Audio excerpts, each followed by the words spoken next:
decreased range of motion, particularly abduction and internal rotation. They're going to have tenderness over the hip joint. There may or may not be a leg length discrepancy. And they may even have some muscle atrophy, particularly in their thigh, okay, and their calf. Imaging, obviously X-ray is the gold standard. You want an AP and a lateral frog view. Yep. I was just wondering about their gait. Do they walk with more of a turned out gait or turned in with their legs? I can't even hear your question. Would they walk out or turn their feet? There's not necessarily in-towing or out-towing. It's just more of a limp. So I wouldn't say that you'll see, I don't know if Dr. Fredenberg can, there's no real. It's a limp. It's a limp, yeah. There's no in-towing or out-towing with this. So X-ray does that answer your question? Yeah. Okay. So X-ray is gold standard. MRI is not necessary, but maybe can be ordered, and it can just assess the extent of the necrosis. It's going to show a little bit more detail than an X-ray would show, but really the X-ray is the gold standard here. Treatment, the ultimate goal is to prevent deformity, because that's obviously going to affect their range of motion, their gait, and if it remains deformed, then increase the risk of osteoarthritis. So that's the key here, the ultimate goal. The initial goal, when you're first seeing this patient acutely, is to relieve their pain and maintain their range of motion. And that's usually done with rest.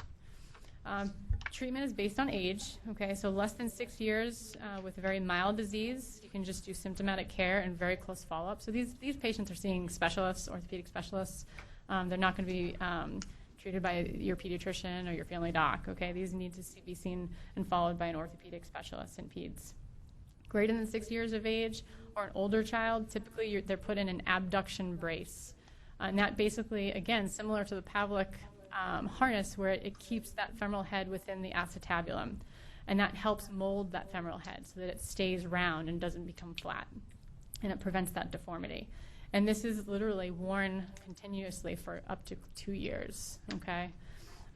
Surgery is really only done in very select cases, okay?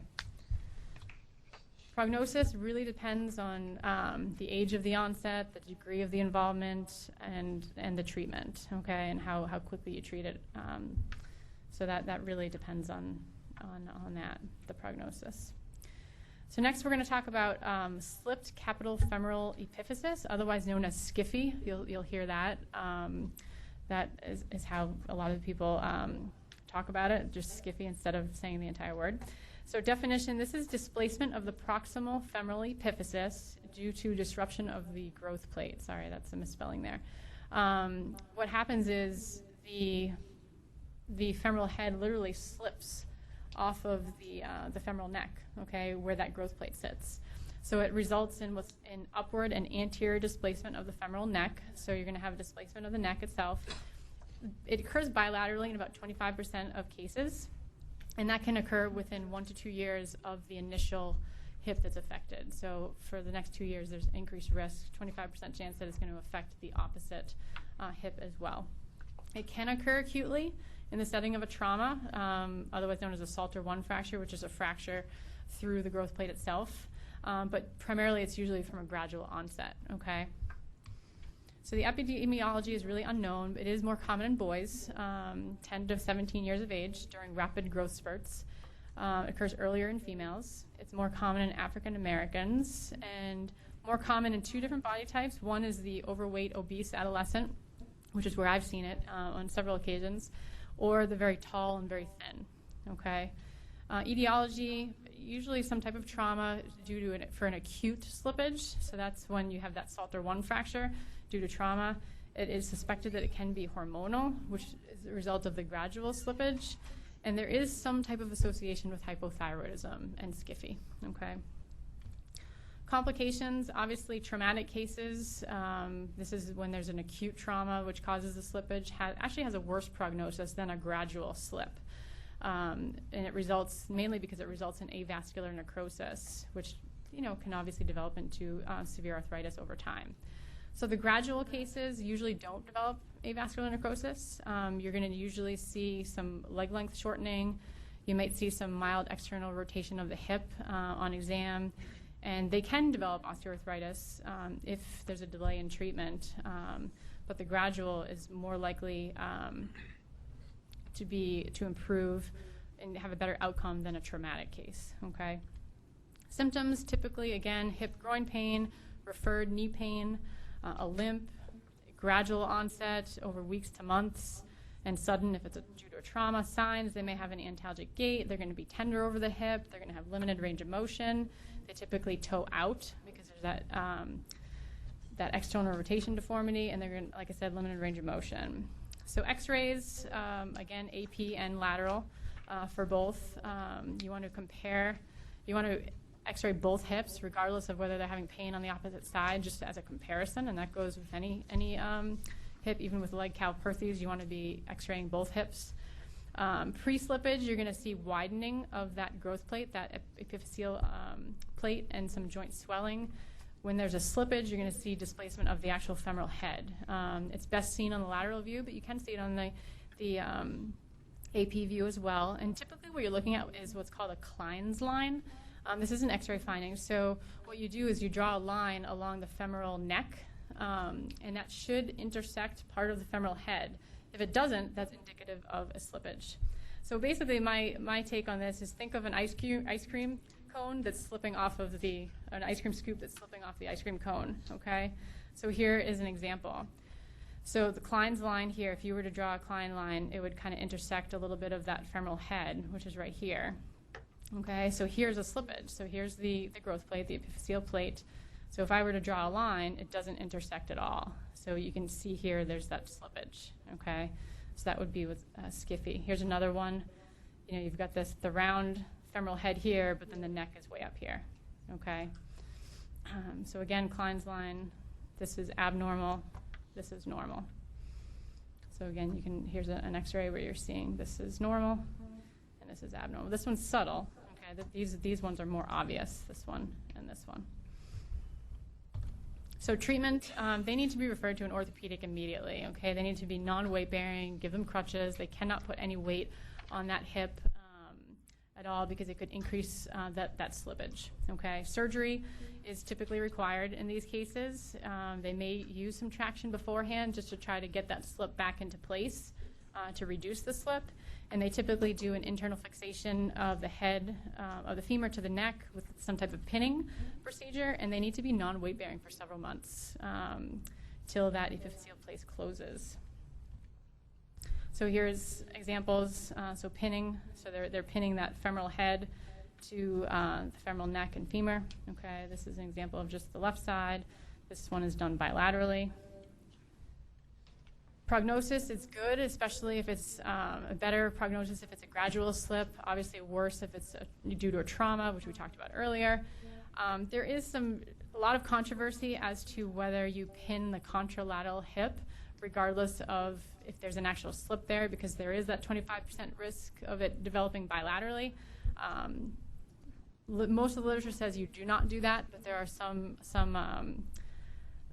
sources that do recommend it, but normally you would not do that. All right, so next we're going to talk about transient synovitis of the hip. So this is, so anytime a child comes in complaining of knee pain or hip pain, really what you're trying to rule out is a septic joint, a septic hip, Skiffy, or the leg calprothes. And this would be, the transient synovitis is more just inflammation, synovial inflammation. So it's self-limited, it's not specific. And it results in hip pain and joint swelling, okay? It's the most common cause of hip pain in children less than 10. It occurs in about 30% of children. Peak occurrence is age 5 to 6, more common in males. Cause is unknown, but it is suspected it could be due to some type of viral illness, such as an upper respiratory or GI illness within the prior 4 weeks. It's a diagnosis of exclusion, so you need to rule out those other things that we talked about. And then this would be, if you've ruled those out, this is the most likely diagnosis. So symptoms, it's usually acute onset. They're going to, again, have the hip pain, groin pain, could have referred knee pain. There may be a limp. They may refuse to put weight on that hip itself. Signs, they may have a low-grade temp, can be present. It might be held, the hip may be held in flexion with decreased range of motion. Diagnosis is really, you need to rule out other hip pathologies, such as the septic hip, skiffy, leg calprothes, trauma. So you're going to x-ray these patients, obviously to kind of see if there's that slippage or any sign of leg calprothes or trauma. Observation alone, you can just observe these children if they're well appearing, they're not running a fever, they're mobile, they're walking, their symptoms have occurred have been going on for less than 24 hours or less than 48 hours, and there's a reliable caretaker. So if you do just observe these patients, you would need to follow them up in 2 days to recheck them to make sure that they are continuing to improve, okay? If they're not, they're getting worse, then you need to do more of a workup, and we'll get into that. I had a patient come in my office. It was like the first day at my new office. And this mom comes in carrying her 8-year-old son who would not put weight on his hip whatsoever. And he was complaining of hip pain. So, I mean, he was significantly tender. Any slight movement of that hip, he would start crying. So I was worried that he had a septic hip. And I did a strep on him because his throat looked a little red. It was positive. So now I'm thinking, oh, my God, he definitely has a septic hip. Sent him to the ER, had a full workup, and it ended up being just synovitis. But he did end up requiring more of a workup because he was non-weight bearing. He was, it was progressively getting worse, okay? So if ill-appearing, immobile, febrile, rapidly progressing, then you need to do a workup, and that would include labs. So you can imagine, obviously, you're going to want a CBC to check the white count. You're going to do a SED rate, which is, non-specific test of inflammation, a CRP, and you may need to aspirate the joint to evaluate that fluid, that synovial fluid, and do a culture to see if there's an actual infection going on. Imaging, obviously, you're going to x-ray to rule out those things we talked about. Ultrasounds can actually detect the effusions if there's fluid and an effusion present. And that will you can also use the ultrasound to guide your arthrocentesis, which would be the aspiration of the joint. So you can be ultrasound guided when they do that. So really, until you get the culture back, that's going to tell you whether it's septic or just more of a synovitis. Treatment relief is typically rapid with conservative treatment, and that's rest, anti-inflammatories, non-weight bearing until they're improving. Follow-up, obviously, you're going to see these patients quickly for follow-up to make sure that they're not rapidly progressing and to confirm that they're improving. All right, you definitely want to repeat their x-ray like about 6 to 8 weeks afterwards because you don't know if this could be an early stage of leg calprothes disease. Because remember, those are kind of long stages, stage 1, stage 2, stage 3. So you want to confirm that avascular necrosis isn't developing, okay? So they do need that follow-up x-ray. Or sooner, you could do it in 6 weeks, but if they're still having symptoms, getting worse, then you would do that x-ray sooner. Any questions on the hip itself? No? All right, so next we're going to talk about some angular and rotational deformities of the legs. So these are the ones we're going to talk about. There's genu varum. Blount's disease is a form of genu varum, which you need to know about. Genu valgum. We're going to talk about some in-towing and out-towing. So in-towing is the most common, and the 3 most common causes of in-towing are internal tibial torsion, metatarsus adductus, and femoral anteversion. Out-towing is less common, but can occur with flat feet, which makes sense. If your foot is flat, it's going to cause your foot to kind of go out. So that would be one form of out-towing. External tibial torsion, so that's meaning that your tibia is kind of turned outward, so that would obviously make your toes point outward. And femoral retroversion, so that's your femur being kind of twisted out, and that would cause out-towing as well. So genu varum, this is classic bow leg, otherwise known as bow leg. This is normal till the age of 3. Very common. Parents will bring their kids in. I'm sure frequently Dr. Fredenberg can probably attest to that because they're worried that they're bow-legged, but you just have to reassure these parents that it will improve and it will get better as they get older. It's usually secondary to tibial rotation. You definitely want to refer these patients to an orthopedic if that genu varum persists after the age of 2, or if it gets worse rather than improve, and if it occurs on only one leg. Okay, so any of these, genu varum, genu valgum, if it occurs only in one leg, that's a red flag. that needs more workup, okay? So these classic genuvarum, genuvalgum are always going to be bilaterally. So if it's just one side, huge red flag, all right? So Blount's disease, this is a form of genuvarum, okay? So this is pathologic. It's a developmental bowing secondary to disrupted growth of the upper medial tibial epiphysis, okay? So if it makes sense, so the medial epiphysis of the tibia it becomes affected and it causes the bowing, okay? Etiology is unknown. It's more common in obese early walkers and African Americans, as well as if there's a positive family history. So there's a genetic component to this. It can be unilateral or bilateral. There are two forms. There's infantile, which begins before age 3, and adolescent, which begins after age 8. It progressively worsens, unlike physiological bowing, so the normal, typical genuvarum. So it's going to progressively get worse. It's treated with bracing if it's started early, as well as surgery. So here's an example of Blount's disease, okay? So what's happening is the medial tibial epiphysis is getting worn down here, okay? So that it's just going to progress and get worse, as you can only imagine, as they're walking and being more weight-bearing, as they get older, that bowing is just going to get worse. Okay, so this is usually treated, like I said, with bracing and surgery. Genuvalgum, so this is knock-kneed, classic knock-kneed, occurs from the age of 3 to 8. It's very common for the natural progression of toddlers is first they have the bowing, then they kind of look straight, then they go into valgum, and then they get straight again, okay, very common. This can be caused by skeletal dysplasia as well as rickets. You would only refer if it persists past the age of 8, if it gets worse rather than improves, or if it occurs only in one leg, like I said, which is a red flag. Usually resolves, though bracing and or osteotomy may be necessary. Okay, so these are examples of knock-kneed, okay, genuvalgum, all right. Toeing in, so this is the most common rotational deformity that we see in adolescents.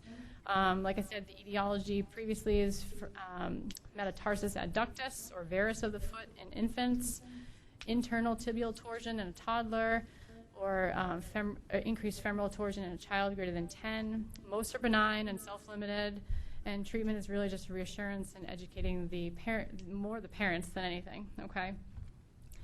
So internal tibial torsion. So this is, again, a form of toeing in. So you get rotation of the lower leg between the knee and the ankle, okay? So normal at birth, about 20 degrees, and it returns to neutral by about 16 months. Can be increased if there's laxity of the knee ligaments itself, which makes sense. It's present so when you're looking at this child, these patients, if they're toeing in and their patella faces forward, that's telling you that the deformity is distal to the knee. Does that make sense? Can you guys understand that? So the knee itself, the kneecap should be facing forward, okay? So if the kneecap is facing forward and you've got toeing in, the deformity is below the knee. If the kneecap is facing inward and the foot is straight, then obviously the deformity is above the knee, so it's affecting the femur. There's some type of torsion of the femur. So this is self-limiting, usually resolves by itself as they grow. Stretching and corrective shoes can help. Typically, they recommend putting the opposite shoe on, and that kind of helps with that in-toeing. Metatarsus varus. So this is another form of in-toeing. So the lateral border of the foot becomes convex, and the medial border is concave. So you may sometimes even see like a crease in the medial aspect of the foot and the arch. 10 to 15% of the cases are associated with hip dysplasia. So there's that connection that we talked about earlier. Treatment depends on whether the deformity is fixed or not. So if it's flexible, if you can make that foot go back to midline just on exam, stretching exercises, wearing a straight or reverse shoe can be helpful for that and treat it alone. If it's fixed, you can't passively put that foot back to midline. They may need casting and possibly even surgery, okay?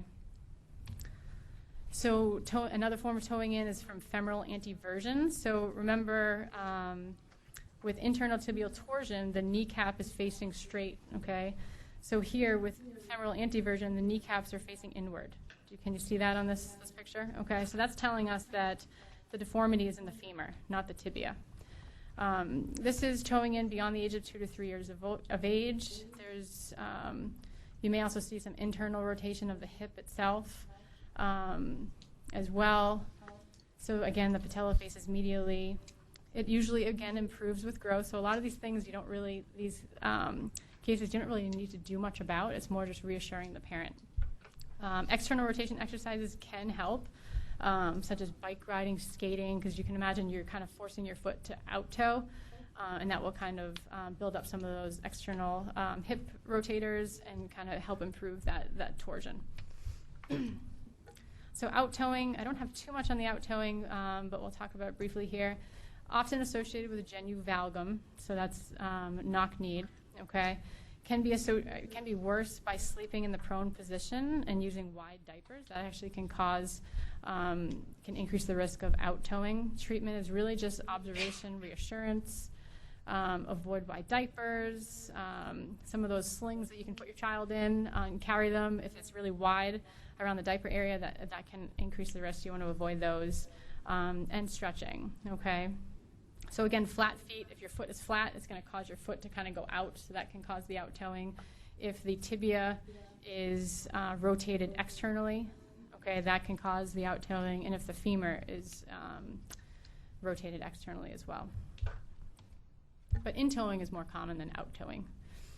So next we're going to talk about Osgood-Schlatt's disease. So my same son just had this. I'm literally making these slides, and all of a sudden my 9-year-old son, the same one that had the doc band, starts limping, saying that his heel hurts, and he has class. Oh, I'm sorry, I'm talking about Sievers. So the next one he has Osgood-Schlatt's, he doesn't have yet. We'll see. So otherwise known as tibial tubercle apophysitis. Okay, so you have inflammation of that the growth plate at the tibial tubercle. So it's disturbance of the patella tendon. So obviously the patella tendon attaches over the tibial tubercle, and it pulls on that apophysis, that growth plate. So there's a disruption there. So it's more common in early adolescent males. 20% of the time it occurs bilaterally. It's a very common cause of knee pain in adolescents, and it's more common in your really active kids, your runners, your jumpers, basketball players, which is classic my son, so I'm sure he'll develop this one too. But that's who most commonly gets this, okay? Etiology is really unknown, but they suspect that there's some type of an avulsion, meaning like a small fracture of that tibial tubercle, that growth plate.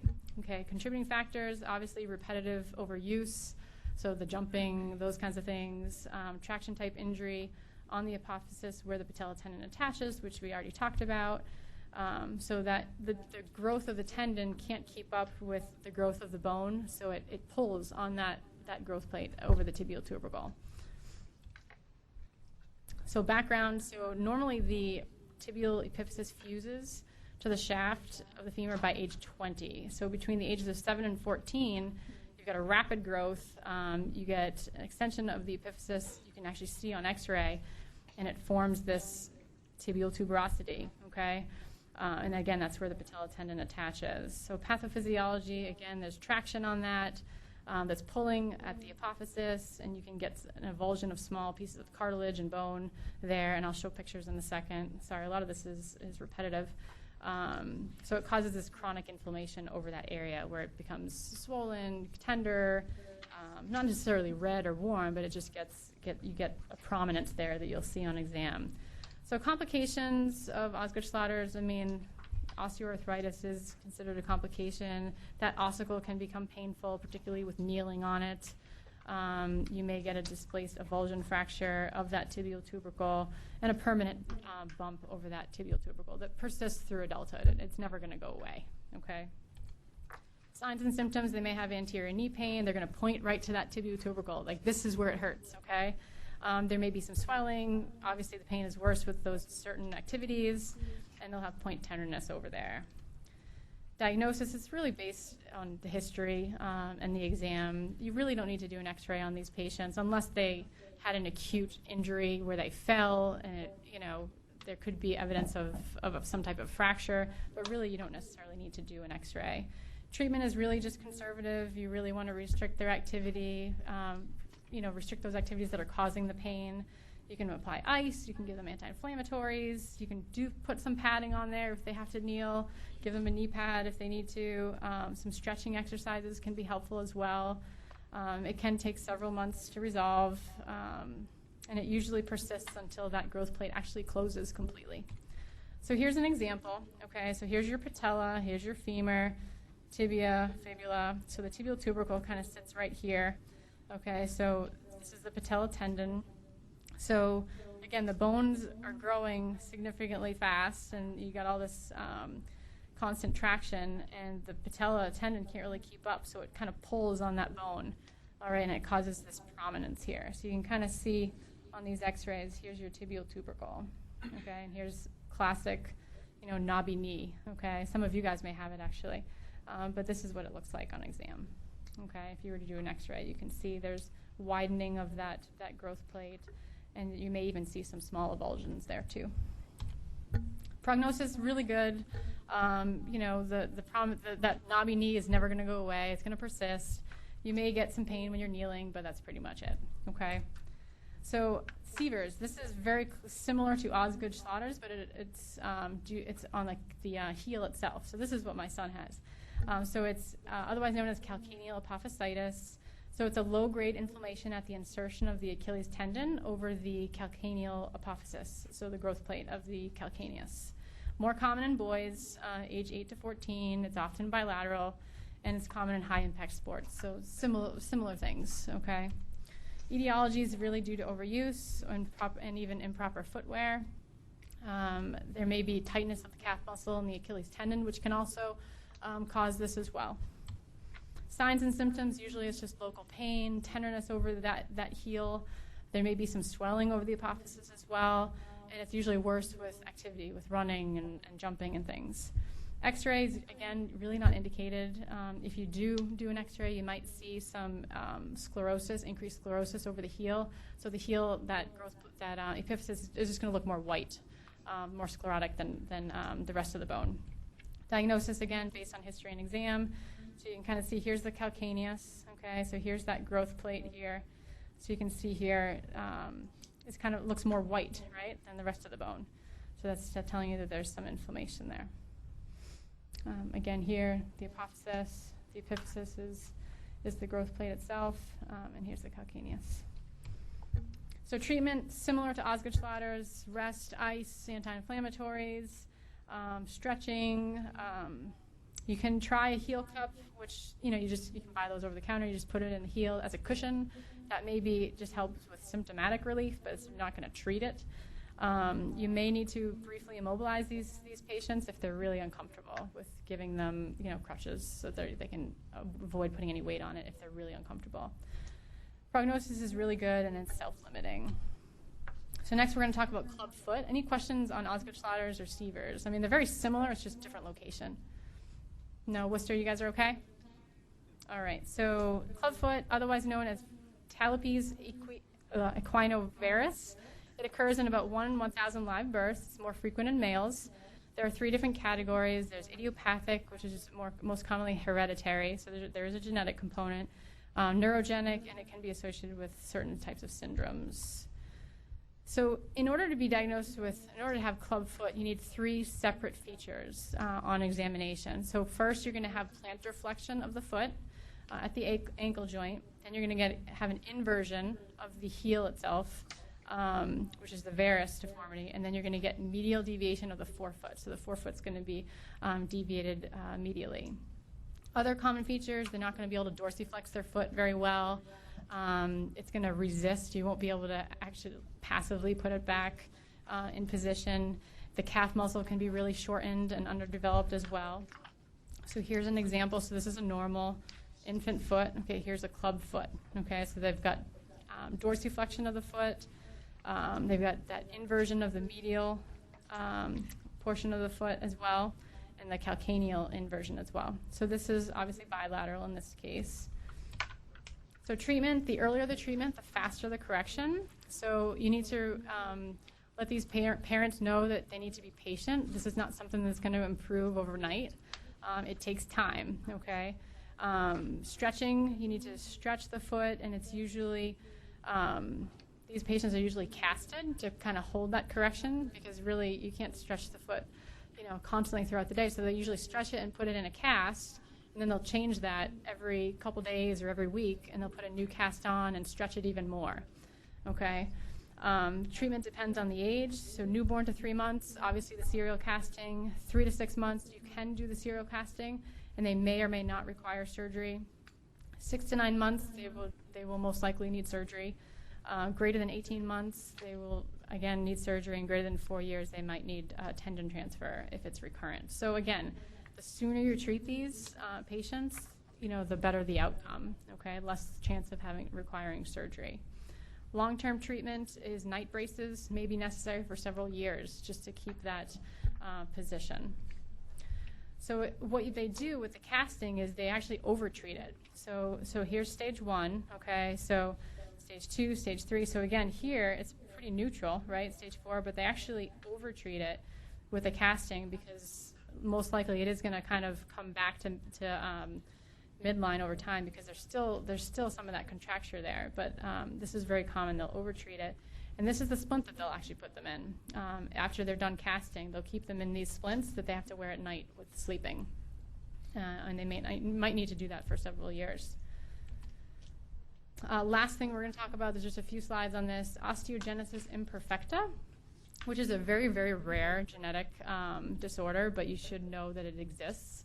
It's a genetic connective tissue disorder that's characterized by multiple and recurrent fractures. Now, there's all different types, anywhere from 1 to 7 with varying degrees of illness, okay? So type 1 is the most common. These are the people that are, of normal height. They kind of look like you and I, but they have this underlying disorder. Type 2 is actually, they results in fetal death. So before, they usually die in utero because they have multiple fractures in utero. And then all the other types kind of vary anywhere in between there, okay? Very commonly, these patients are suspected of being affected by child abuse. You actually, you see these recurrent fractures and you're thinking, oh my God, this child is being abused. But they actually have this underlying genetic disorder. So moderately affected children have fractures. They may have a dwarfed size over time. They may have bony deformities, growth retardation. Very common physical exam findings that you may see in a lot of these types. They'll have a classic blue sclera to their eye. They can have thin skin. They're very, their ligaments are very loose, so they're hyperextensive, okay? They actually typically have some type of hearing loss due to otosclerosis. They'll have deformed teeth. And they actually, this is another thing that I found, Wormian bones, which are, they'll have these accessory skull bones that are surrounded by the cranial sutures. So this is a classic Wormian bones you would see classically in osteogenesis imperfecta, as well as the blue sclera. So diagnosis, genetic testing. Obviously, the x-rays are going to show multiple fractures. Treatment, bisphosphonates can help decrease the incidence of fractures. Surgery may be required to correct some deformities of the long bones. Preventative measures. Some of these patients actually end up having rod placements in their long bones to prevent recurrent malunion of fractures, because they're going to fracture. It's just trying to prevent the complications of those fractures. Prognosis really depends on the type. Like I said, type 1, they look like you and I. They have normal adult height, minimal restrictions. Type 2, like I said, it's fatal. All the others really is anywhere in between. They could be wheelchair bound, or they could be completely mobile. It really, really depends. All right. Sorry for the rush there at the end, but any questions? I know that was a lot of info. If you have questions, feel free to email me, okay?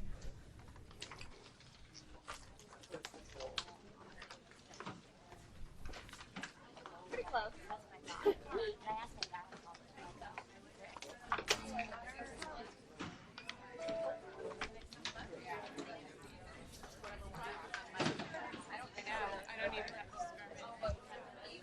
For 1 week. I don't want white, and I always put like a pretty